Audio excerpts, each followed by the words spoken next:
Indonesia ya yang setia mengikuti Coffee Morning bersama kami di Sema Adonai. Bapak Ibu, mari kita berdoa dulu sebelum kita merenungkan firman Tuhan.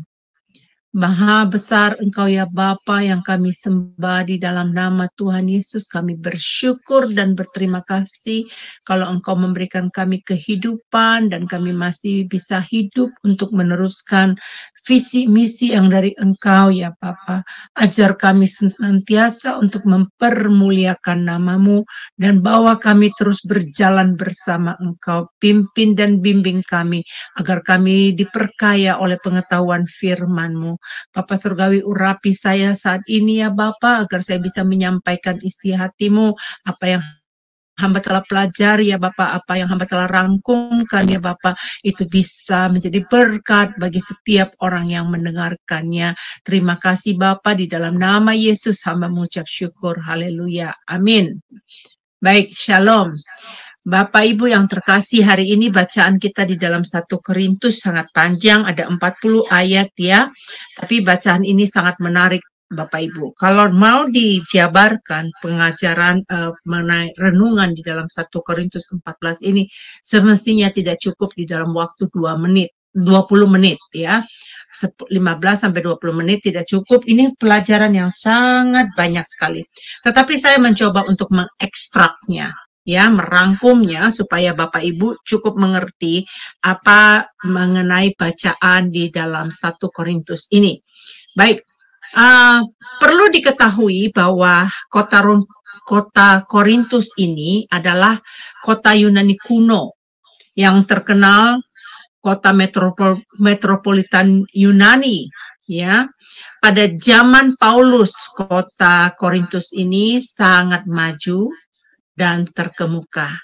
Kota ini sangat kaya secara materi ya, dan kota Korintus menjadi angku secara intelek dan kaya secara materi. Secara moral, jemaat Korintus ini maaf untuk dikatakan mereka bejat ya. Mereka hidup di dalam dosa. Saat itu dosa merajalela. Mereka meninggikan hawa nafsu. Saat itu Paulus sedang datang dari jemaat Korintus mengabari Paulus. Jadi ada jemaat Korintus mengirimkan surat kepada Rasul Paulus mengabari berita kejadian apa yang terjadi di Korintus ya. Banyak sekali masalah teman-temanku. Nah, di dalam 1 Korintus ini kalau kita perhatikan ya, dari ada 16 pasal. Nah, dibagi dalam 5 masalah utama yang terjadi. Kalau kita perhatikan di masalah ke-1-nya di pasal 1 dan 4, itu tentang perpecahan. Masalah yang kedua, pasal 2 sampai 7 itu tentang seks. Masalah yang ketiga di pasal 8 sampai 10 itu adalah bagian makanan. Nah, masalah keempat bagi pasal yang 11 dan sampai 14 yang hari ini kita akan kupas itu tentang pertemuan jemaat. Nah, masalah yang kelima di pasal besok, pasal 15, itu bicara tentang kebangkitan. Dan di pasal 16, itu salam penutup Paulus. Dalam setiap pasal ini, Paulus menjelaskan adanya masalah di jemaat Korintus. Nah, keadaan jemaat Korintus hidupnya tidak sesuai dengan Injil. Mereka diberikan karunia, tapi tidak memakai karunia secara benar. Jadi, teman-teman semua, saya akan memberikan tema renungan pada hari ini adalah memakai karunia secara benar. Sekali lagi saya katakan, memakai karunia secara benar. Nah, cara Paulus menyurati jemaat di Korintus dengan meresponi dengan kabar baik Injil. Ini artinya Paulus menekankan bahwa setiap umat harus memiliki karakter ilahi. Saudara-saudaraku, pertumbuhan jemaat Korintus ini tentunya sangat dinamis. Pada saat itu, jemaat di Korintus terjadi persaingan. Mereka lebih meninggikan setiap karunia-karunianya. Kita sudah baca ya di pasal 12 kemarin 2 hari yang lalu bahwa mereka diberikan karunia-karunia ya. Nah, merasa bangga dengan karunia. Mereka dapat berbahasa roh, bernubuat, dan karunia-karunia lain-lainnya. Setiap kumpulan jemaat ada pemimpin-pemimpin yang mereka sukai. Jelas ini salah karena mereka, kenapa saudaraku? Mereka bergengria, berkelompok ya. Persis zaman now. Nah, zaman now juga ada yang seperti ini teman-teman. Jadi bukan hanya dari zaman Rasul Paulus, tapi di zaman now juga demikian ya. Nah, karunia apapun yang diterima bukanlah tolak ukur tingkat level rohani secara hebat ya dari yang lain. Jadi kalau karunia itu kita terima itu bukan kita compare dengan yang lain. Wah, aku punya karuniaku lebih hebat daripada karuniamu. Itu jangan saudara-saudara. Bukan supaya kelihatan tingkat rohaninya lebih tinggi, kita perlu ketahui bahwa tujuan karunia diberikan Tuhan adalah untuk apa? Untuk digunakan melayani sesama jemaat. Jadi poinnya apa? Karunia diberikan kepada kita digunakan untuk melayani sesama jemaat. Nah, itu pun harus melayani jemaat sesuai dengan karunia yang diberikan dan temanya apa? Yang saya berikan adalah dilakukan secara benar. Kalau kita baca di dalam Roma 14 ayat 12, berkata setiap akan memberi pertanggungjawaban. Jadi setiap kita akan memberikan pertanggungjawaban tentang dirinya sendiri kepada Allah. Jadi kalau kita diberikan karunia apapun yang dipercayakan Tuhan kepada kita akan mempertanggungjawabkannya di kemudian hari. Nah, setiap kita diberikan karunia harus diapakan? Tentunya harus dipertanggungjawabkan. Ya, Bapak Ibu ya. Nah, Tuhan memberikan berbagai macam karunia kepada umatnya untuk membangun jemaat. Wah, Tuhan itu hebat sekali ya, luar biasa ya Tuhan kita ya. Nah, kita sudah baca beberapa jenis karunia di 1 Korintus 12, 2 hari yang lalu. Yang saya dapatkan di ayat 6-8, karunia bernubuat itu hendaknya melakukan dengan iman. Karunia melayani hendaknya melayani dengan sabar. Karunia mengajar hendaknya mengajar secara teologis. Jadi mengajarnya harus sesuai dengan pengetahuan yang benar ya. Nah, karunia menasihati hendaklah menasihati dengan firman Tuhan. Jangan menasihati dengan pemikiran-pemikiran manusia. Jadi harus berdasarkan firman Tuhan. Nah, karunia membagi-bagikan hendaknya melakukannya dengan ikhlas. Jangan dengan paksaan, terus jangan mengomel.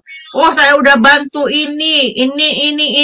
Nah, itu jangan. Jadi, kalau kita dikasih karunia membagi-bagikan, itu hendaklah kita melakukannya dengan ikhlas. Nah, karunia memberi pimpinan, hendaknya melakukannya dengan benar. Bagaimana engkau memimpin orang kalau kamu tidak memimpinnya dengan benar? Nah, karunia kemurahan hendaknya melakukannya dengan sukacita. Wow, banyak sekali ya karunia-karunia, tipe-tipe karunia yang ada di 1 Korintus 12 ini. Nah, dari bermacam karunia yang diberikan bukanlah untuk menyombongkan diri. Nah, kenapa? Karena karunia itu kita harus pakai karunia itu secara benar. Nah, kalau kita baca di kitab Korintus hari ini, yang barusan kita baca, yang paling penting kata Paulus ya, Paulus menekankan ini. Paulus berkata, yang perlu kita lakukan dari karunia-karunia yang lain, karunia apa itu? Perhatikan di ayat 1-nya. Ada tekanan perintah di situ. Perintahnya apa? Katanya kejarlah kasih itu dan usahakanlah dirimu memperoleh karunia-karunia roh, terutama karunia untuk bernubuat. Jadi perintahnya, penekanannya di mana? Ke satu itu adalah kejarlah kasih. Kedua, usahakanlah dirimu memperoleh karunia-karunia roh, terutama untuk bernubuat. Nah, kata kejarlah, usahakanlah, artinya adalah ada yang mau dicapai. Ada yang ada yang diharapkan untuk supaya tergenapi, ya. Nah, dengan berjuang untuk mendapatkan kasih, demikianlah Paulus memerintahkan kejarlah kasih itu. Yesus menempatkan kasih sebagai hukum yang terutama dalam kehidupan ini, ya. Nah, kasih tersebut ditunjukkan kepada Allah sebagai hukum yang terutama dan kasih kepada sesama sebagai hukum yang kedua. Nah, dua hukum kasih ini sama meskipun dipakai angka yang memperlihatkan kedua hukum tersebut menjadi bertingkat. Ternyata dua hukum kasih tersebut itu sama, saudara-saudaraku. Mengapa? Karena pertama adalah karena Allah adalah kasih. Jika Allah sebagai kasih, maka sudah semestinya segala hal yang diciptakannya itu berdasarkan kasih. Sudah tentu, pasti, tidak ada lagi yang lain. Pasti berdasarkan kasih. Nah, yang kedua, fokus menciptakan ternyata ada pada manusia, diciptakan untuk apa? Untuk gambar dan rupa Allah. Ketika mendapatkan mandat untuk mengelola, untuk menguasai, dan untuk menaklukkan bumi, sudah semestinya pula manusia menaklukkannya berdasarkan apa? Berdasarkan kasih. Ini penting, saudara, simak baik-baik ya. Melayani tanpa kasih tidak akan memenuhi syarat. Saya ulangi, melayani tanpa kasih tidak akan memenuhi syarat. Walaupun pribadi orang tersebut memiliki karunia-karunia, kemarin kita sudah baca di dalam 1 Korintus 13 ayat 2. Yang Paulus menekankan jika memiliki karunia, sekalipun dia memiliki iman yang sempurna untuk memindahkan gunung, tetapi jika tidak mempunyai kasih, sama sekali tidak berguna. Nah, pertanyaannya begini, apa penyebabnya orang tidak dapat mempraktekkan kasih? Sebab adanya dosa. Adanya kekacauan terjadi di jemaat Korintus maupun di jemaat masa kini, masa kita sekarang ini, ada kehilangan kasih. Nah, Paulus mendorong jemaat Korintus untuk mengalami pembaharuan agar buah dari keselamatan dan maksudnya yang telah diterima dari Yesus, di dalam Yesus, akan menciptakan ulang keberadaan manusia secara utuh. Jadi ada pembaharuan, dicetak ulang, dipulihkan ulang, supaya gambar Allah ini bisa dipulihkan. Nah, goalnya Paulus agar setiap jemaat memakai karunia dengan benar. Tadi saya sudah katakan, masalah yang terjadi di pasal 11 dan ayat 14 tentang pertemuan jemaat, ya. Ada kacau balau di sana. Nah, tahukah saudara, sebagai satu tubuh kita beragam-ragam, bukan? Kita juga terdiri dari berbagai-bagai karunia yang ada. Ada yang sarankan agar kita meminta karunia bahasa roh. Nah, tapi dari karunia yang utama yang kata Paulus tadi diperintahkan, mintalah karunia bernubuat.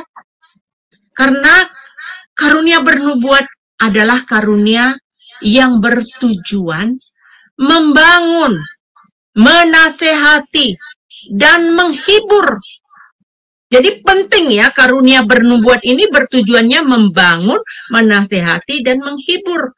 Nah, karunia bernubuat dapat langsung bermanfaat bagi kehidupan persekutuan.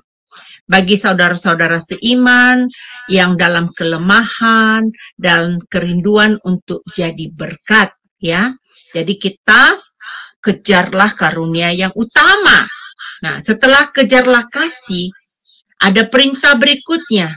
Ada perintah yang kedua, mintalah karunia. Karunia apa? Kita sudah ketahui tadi di ayat 1, karunia bernubuat. Oh, ternyata bukan karunia bahasa roh. Ya, maaf nih bagi teman-teman yang bergereja di mana saya bukan menyinggung ya, tetapi pada umumnya banyak sekali ada yang berkata, minta karunia bahasa roh, minta karunia bahasa roh. Nah, kita perlu belajar 1 Korintus 14 ini lebih teliti lagi supaya kita tidak disesatkan oleh pengajaran-pengajaran yang tidak teologis ya. Nah, sebelum saya meneruskan renungan saya ini, saya mau bercerita terhadap teman-teman. 2 minggu yang lalu ya, aku sedang ikut kuliah. Dosenku menceritakan waktu dia terpilih sebagai pengerja di gereja.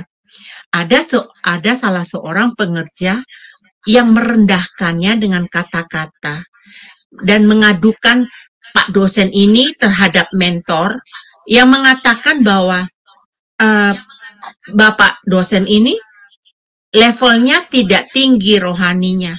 Karena apa? Karena belum punya bahasa roh. Nah, di sini bahasa roh yang benar yang dikatakan di dalam firman Tuhan itu adalah bahasa roh yang seperti di Pentakosta. Di mana kita tahu ayat ini ada di Kisah 2 ayat 1 sampai 11. Bapak Ibu boleh membacanya ya. Nanti kalau ada ayat-ayat yang saya sebutkan, Bapak Ibu ulangin lagi, coba dibacakan. Ayatnya ada di Kisah Rasul 2 ayat 1 dan 11. Nah, bahasa roh itu bukan hanya bunyi-bunyian yang beberapa kata saja, teman-temanku. Bukan hanya 3 kata, 4 kata, 5 kata, bukan, ya. Tetapi bahasa roh itu adalah ucapan bentuk kalimat. Seperti yang terjadi di hari Pentakosta. Nah, para rasul Kristus berkumpul diberikan karunia bahasa roh, berbahasa-bahasa asing, dan ada yang mengerti. Nah, untuk apa waktu di hari Pentakosta itu ada bahasa lidah, bahasa roh itu ada apa? Itu untuk apa? Untuk penginjilan. Untuk supaya membangun iman. Nah, waktu bahasa itu diucapkan, tentunya ada orang yang bisa menafsirkan bahasa roh itu. Nah, perhatikan apa kata Paulus. Kalau Paulus berkata jika ada, berarti apa? Bisa tidak ada, bukan? Nah, kalau ada yang berbahasa roh, 2 atau 3 orang secara bergantian, dengan tertib, bukan semua umat yang dalam berkumpul, berbahasa roh, berteriak-teriak begitu, bukan begitu. Kata Paulus, yang berbahasa roh tuh juga harus bergantian. Jangan bikin ribut suasana. Nah, di sini harus diperhatikan ya, supaya kita mendapatkan pengajaran yang benar. Kalau ada yang berbahasa roh 2 atau 3 orang secara bergantian dengan tertib. Dan harus ada yang menafsirkan. Paulus menekankan, jika tidak ada yang menafsirkan, perhatikan, kata Paulus, jika tidak ada yang menafsirkan, lebih baik yang berbahasa roh itu berdiam diri. Sebaiknya dia yang bisa berbahasa roh itu tadi berkata-kata kepada dirinya sendiri dan kepada Allah. Nah, itu memakai karunia secara benar.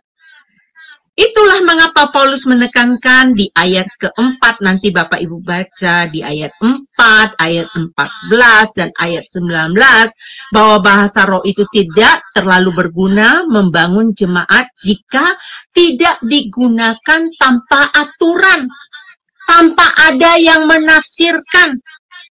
Kalau karunia bernubuat, itu berguna untuk membangun jemaat, karena langsung dimengerti tanpa harus diterjemahkan. Nah, dari segala karunia yang utama adalah karunia bernubuat. Ada 2 karunia Tuhan yang dinyatakan di jemaat Korintus. 1, karunia secara pribadi. Nah, contohnya, karunia bahasa roh dan karunia yang menafsirkan. Artinya, tidak semua diberikan karunia bahasa roh dan karunia menafsirkan. Tidak semua orang ya. Kita bisa mengukur tingkat rohani yang menerima karunia tersebut, Bapak Ibu. Jika diberikan karunia bahasa roh itu, ya, saya sangat yakin bahwa hubungan pribadinya bersama Tuhan sudah intim. Tidak dengan orang yang tidak memaafkan, hidupnya masih ada dalam dosa, terus mengklaim bilang, saya sudah punya bahasa roh. Pikir-pikir dulu ya, benar apa enggak? Nah, dari mana kita ketahui jika umat kudus semakin bertumbuh, berakar, diukur dari kedekatannya dengan Tuhan. Nah, yang kedua, karunia secara publik. Nah, karunia secara publik ini dipakai untuk apa? Untuk membangun jemaat. Karunia nubuat yang memiliki pikiran Kristus dan yang memiliki pengetahuan biblika. Ya, dengan baik, pengetahuan Alkitab dengan baik.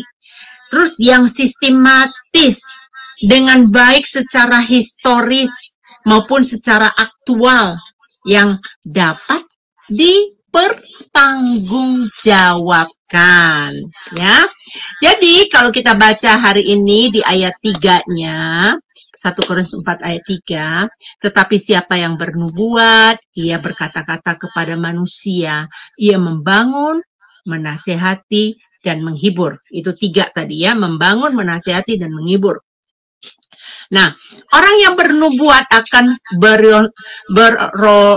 ini sulit sekali saya sebutkan, berorientasi kepada pelayanan manusia. Ya, nubuatan dalam penglihatan, maksudnya wahyu dari Allah tentang masa depan yang belum terjadi, untuk memberitakan apa? Memberitakan firman Tuhan dengan cara mengajar, berkhotbah, renungan, memberitakan Injil, tentunya Injil Yesus Kristus ya, yang dilakukan oleh orang yang bernubuat, ya. Nah, orang yang bernubuat itu akan membangun, memberikan fungsi yang baik, memberikan manfaat yang baik. Nah, kemudian orang yang bernubuat itu akan menasihati jemaat apa yang berkaitan dengan kehidupannya. Nasihat untuk memperbaiki, nasihat untuk mengarahkan ke arah mana? Ke arah yang benar. Ya, supaya kehidupannya membaik, menghibur, memberikan semangat, mendorong agar semangat untuk menjalani pelayanannya di dalam kehidupan sehari-hari. Nah, kapan karunia bernubuat dipakai? Saat berkhotbah, saat berkomunitas. Nah, pertanyaannya, kenapa Paulus lebih mendorong jemaat memakai karunia bernubuat? Nah, ada yang tahu? Kenapa? Kenapa Paulus lebih mendorong jemaat memakai karunia bernubuat? Karena karunia bernubuat itu membangun jemaat, saudara-saudaraku. Kalau kita baca hari ini di topik yang terakhir ya, itu mengenai 1 Korintus 14 ayat 26 sampai 40. Itu adalah topik peraturan dalam pertemuan jemaat. Waduh, Paulus ini serius sekali loh, dia mengatur peraturan mengenai pertemuan jemaat. Dia tidak main-main, saudara-saudaraku ya. Nah, ayat 26 sampai 40 Paulus menjelaskan karunia pada pertemuan jemaat. Surat Korintus ini tentang budaya yang ada pada saat itu. Nah, kalau kita baca di 1 Korintus 14 ayat 26 ini yang bunyinya begini. Jadi bagaimana sekarang saudara-saudara? Bagaimana kamu berkumpul, hendaklah tiap-tiap orang mempersembahkan sesuatu yang seorang mazmur, yang lain pengajaran, atau pernyataan Allah, atau karunia bahasa roh, atau karunia untuk menafsirkan bahasa roh. Tetapi semua itu harus dipergunakan untuk apa? Untuk membangun. Jadi jelas ya, diperlukan karunia ini untuk membangun, supaya komunitas itu berjalan dengan baik, supaya pertemuan-pertemuan jemaat itu berlangsung dengan baik. Jadi ada tata keramanya, ada etikanya. Saya pernah membawa mengenai di dalam 1 Korintus 6 kemarin itu mengenai etika pelayanan ya. Nah, yang dimasukkan oleh Paulus tentang persembahan sesuatu yaitu tentang karunia yang dimiliki oleh setiap orang ya.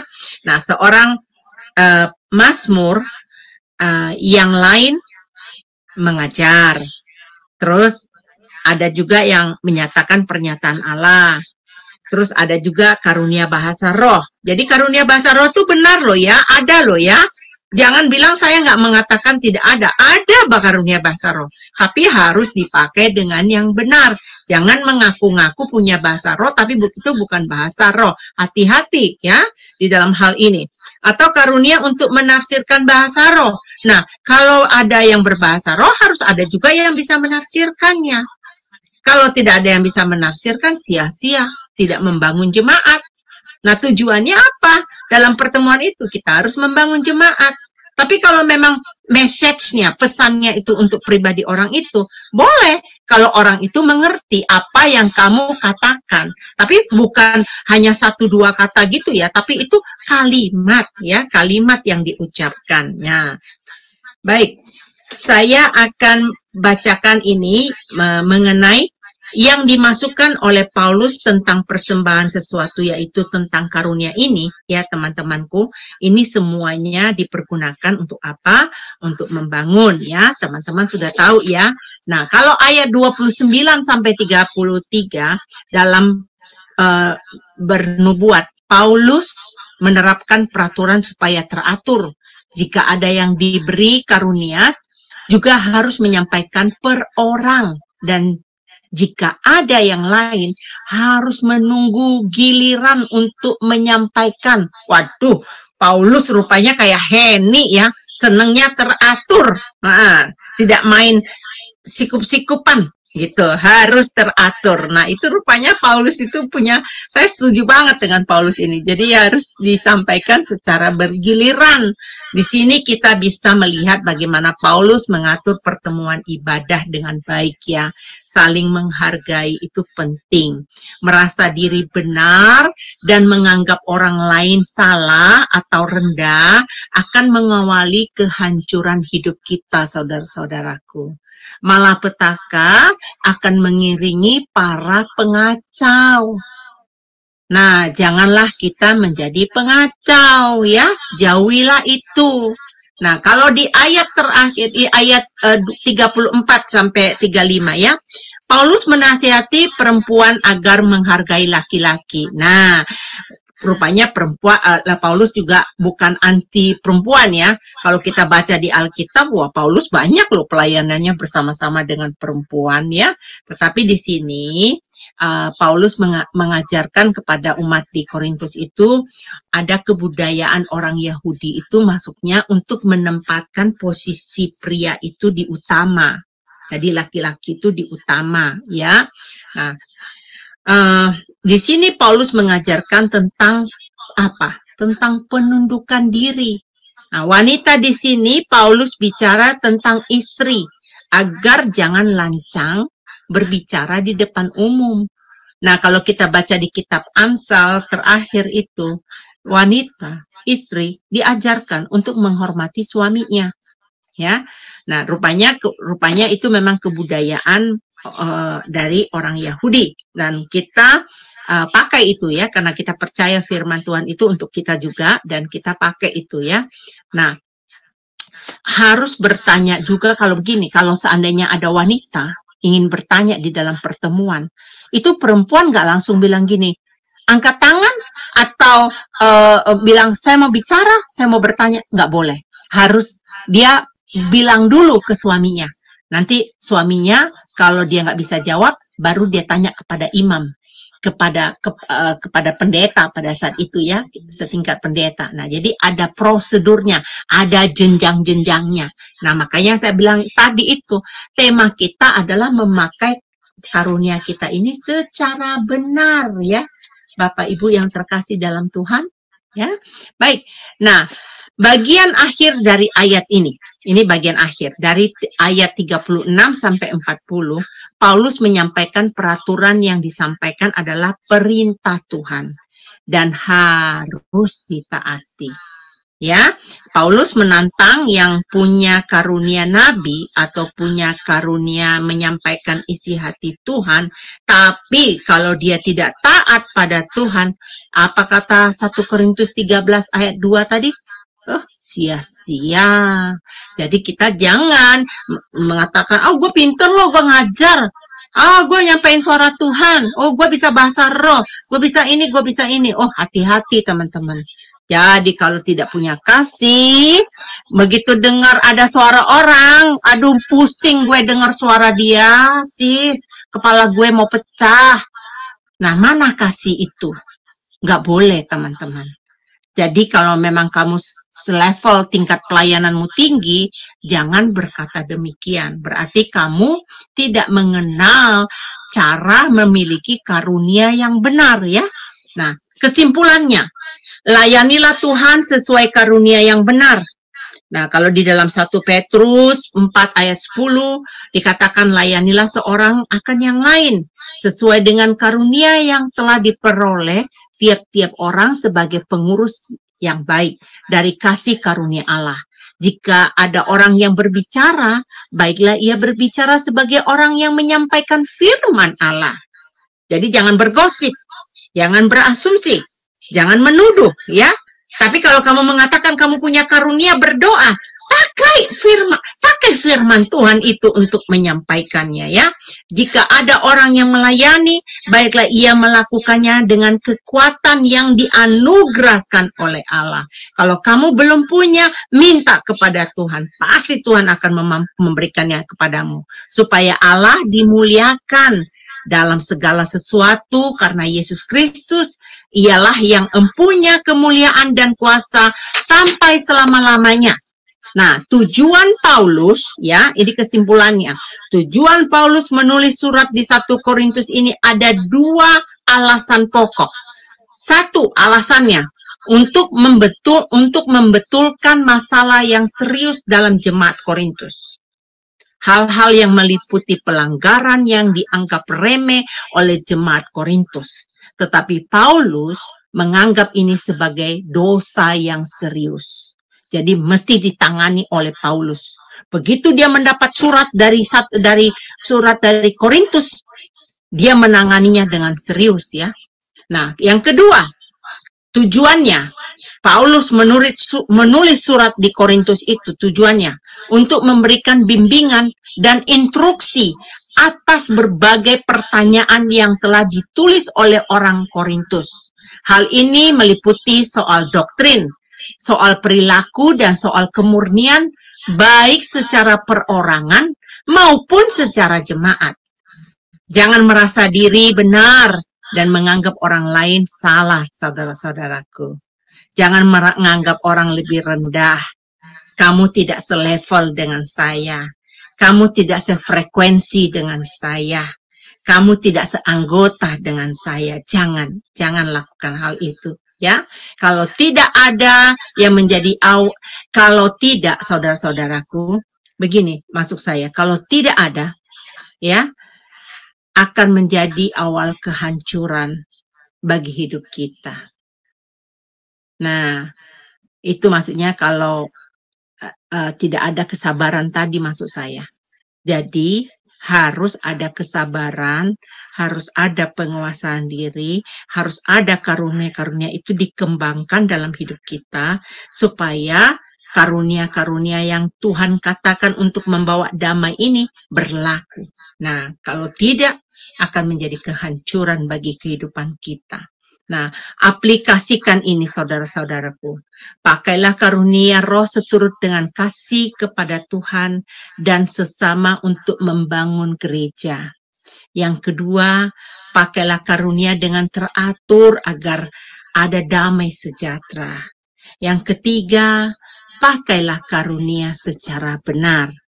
Paulus menekankan karunia ini ya, bukan yang terpenting, maksudnya bukan yang seperti yang anggap oleh orang-orang banyak selama ini dari pengertian-pengertian ya. Mereka mengambil 1 Korintus 14 ini, wah tentang karunia-karunia ini mereka membicarakan tentang itu. Tapi coba kalau dibaca dari ayat 1 sampai 40, ketemu di situ. Ternyata bukan yang utama itu karunia yang menurut mereka selama ini harus itu tidak ya. Jadi mari melayani dengan memberi makna karunia yang benar, tujuannya untuk membangun jemaat. Nah, peliharalah hidup yang membangun damai agar dapat membawa sukacita kepada jemaat. Bertanggung jawab di setiap karunia yang dipercayakan kepada kita. Ada amin saudara-saudaraku? Saya berharap kita semua bisa memahami renungan pada hari ini 1 Korintus 14. Saya mencoba bagaimana menjabarkannya dengan baik, merangkumkannya dengan baik, mencari semua bahan-bahan yang pernah saya pelajari dahulu, dan saya memakai buku Alkitab yang namanya Penuntun Hidup dalam Berkelimpahan. Jadi referensinya banyak saya dapatkan dari sana. Mari Bapak Ibu, mari kita berdoa. Kita minta terima kasih kepada Tuhan ya. Bapa Sorgawi, kami bersyukur dan berterima kasih. Engkau membukakan satu pengertian baru kepada kami untuk 1 Korintus 14 ini ya Bapa. Bagaimana kami harus memakai karunia ini secara benar. Tentunya Bapa, kami tidak mau seperti yang terjadi pada jemaat di Korintus. Penuh dengan polemik, penuh dengan perdebatan, penuh dengan persaingan ya Bapa. Bapa, ajar kami ya Bapa, agar kami bisa melakukan seluruh karunia ini dengan benar dan bisa mempertanggungjawabkan di kemudian hari dikala kami bertemu muka dengan Engkau ya Bapa. Dan mampukan kami ya Bapa agar hari demi hari Roh Kudus menolong kami dan pertajam kami Bapa, agar kami cerdas Tuhan dalam bertindak, mengatur segala kehidupan kami, agar kami berkenan di hadapan-Mu. Terima kasih Bapa, dan di dalam nama Yesus kami mengucap syukur. Nama Tuhan Yesus, mari kita menerima berkat dari Allah Bapa. Tuhan akan menyinari kita dengan senantiasa dan akan memampukan kita menjadi pemenang. Tuhan akan memberkati kita, akan menjadi pelaku firman Tuhan. Tuhan akan memampukan menjadikan kita saksi-saksi Kristus. Sinar kemuliaan melingkupi kita, dan kasih karunia Yesus dan kasih Allah dengan persekutuan Roh Kudus akan menyertai kita sampai pada akhir zaman. Amin.